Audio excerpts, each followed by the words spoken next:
മനോഹരമായുള്ള face നിങ്ങൾ നോക്കി വെച്ചോ. ഇതല്ല വീഡിയോയുടെ അവസാനം കാണാൻ പോകുന്ന ഫേസ്. ഞാൻ ആൾ മാറാൻ പോകുന്നതല്ല കേട്ടോ, ചെറിയൊരു പൊടിക്കൈ ചെയ്യാൻ പോവാണേ, അതിൻ്റെ ഒരു റിസൾട്ടാണ് അവസാനം കാണാൻ പോകുന്നത്. അപ്പോൾ ഞാൻ ആദ്യം തന്നെ എൻ്റെ ഫേസ് ഒന്ന് വാഷ് ചെയ്യാൻ പോവാണേ. ബെഞ്ചാറാസിൻ്റെ ഫേസ് വാഷാണ് യൂസ് ചെയ്യാൻ പോകുന്നത് കേട്ടോ.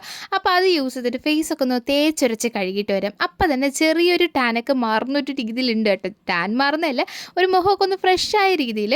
ഇനിയാണ് നമ്മുടെ പൊടിക്കൈ. അതെന്താണെന്ന് ഞാൻ ഈ വീഡിയോയിൽ പറയുന്നില്ല, കാരണം അത് അത്യാവശ്യം കുറേ പറയാനുണ്ട്. അപ്പോൾ എന്തായാലും ഇതിന് റിസൾട്ട് കിട്ടുകയാണെങ്കിൽ ഞാൻ എന്തായാലും വേറൊരു വീഡിയോ ആയിട്ട് ചെയ്യുന്നതായിരിക്കും. അപ്പോൾ നമ്മുടെ പൊടിക്കൈയിലേക്ക് കുറച്ച് കാപ്പിപ്പൊടി കൂടെ ചേർത്തിട്ട് കുറച്ച് വെള്ളം കൂടെ ചേർത്തിട്ട് നന്നായിട്ട് മിക്സ് ചെയ്തിട്ട് നമുക്ക് നമ്മുടെ ഫേസിലേക്ക് നന്നായിട്ട് അപ്ലൈ ചെയ്ത് കൊടുക്കുക കേട്ടോ.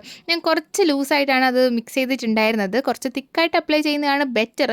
അപ്പോൾ ഞാൻ 2-3 ലെയറായിട്ട് ഇട്ട് കൊടുക്കുകയാണ്. ജസ്റ്റ് ഒന്ന് ഡ്രൈ ആകുമ്പോൾ വീണ്ടും ഇട്ട് കൊടുക്കുക. അങ്ങനത്തെ ഒരു രീതിയിലാണ് ഞാൻ ഇട്ട് കൊടുത്തിട്ടുള്ളത്. അപ്പോൾ എന്തായാലും നമുക്ക് ഫേസിൽ നന്നായിട്ട് അതൊന്ന് അപ്ലൈ ചെയ്യാം.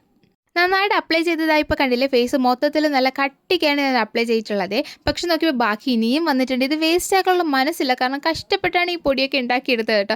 അപ്പോൾ എന്തായാലും ഞാൻ വിചാരിച്ചു കയ്യിലിടാന്ന്. കയ്യിലും അത്യാവശ്യം ടാനൊക്കെ ഉണ്ട്, പക്ഷേ കയ്യിലിടാൻ എനിക്ക് ഭയങ്കര മടിയാണ്, കാരണം ഇത് അനക്കാതെ വെക്കണ്ടേ, എവിടെയെങ്കിലുമൊക്കെ തട്ടി എവിടെയൊക്കെ മഞ്ഞ കളർ ആവില്ലേ.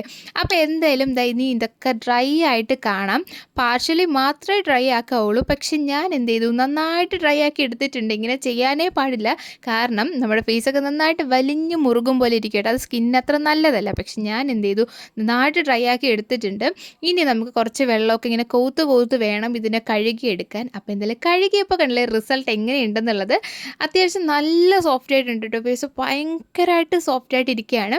പിന്നെ ടാനൊക്കെ ചെറിയ രീതിയിൽ മാറിയിട്ടുണ്ട് കേട്ടോ. വീക്ക്ലി ഒരു 3 പ്രാവശ്യമൊക്കെ ഇട്ട് നോക്കാമെന്ന് വിചാരിക്കുന്നുണ്ട്, അപ്പോഴേ നമുക്ക് കറക്റ്റ് റിസൾട്ട് പറയാൻ പറ്റൂ. എന്തായാലും ഫസ്റ്റ് കണ്ടേക്കാളും ഇത് നല്ലൊരു മാറ്റമുണ്ട് എൻ്റെ ഫേസിന്.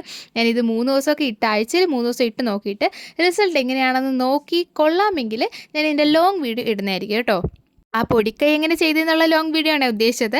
അപ്പോൾ എന്തായാലും അത് കഴിഞ്ഞിട്ട് ഞാൻ മോയ്സ്ചറൈസർ അപ്ലൈ ചെയ്യുകയാണ്. ഹിമാലയയുടെ മോയ്സ്ചറൈസറാണ്. അതെന്ന് വെച്ചാൽ നമ്മുടെ ഫേസ് ഇപ്പോൾ നന്നായിട്ട് ഇങ്ങനെ ഓപ്പൺ ആയിട്ടിരിക്കില്ലേ പോഴ്സൊക്കെ, അപ്പോൾ അത് അപ്ലൈ ചെയ്തു. അപ്പോൾ ഇത്രയുള്ള വീഡിയോ ഇഷ്ടപ്പെട്ടാൽ ലൈക്ക് ചെയ്യുക. അപ്പോൾ എല്ലാവർക്കും ടാറ്റാ.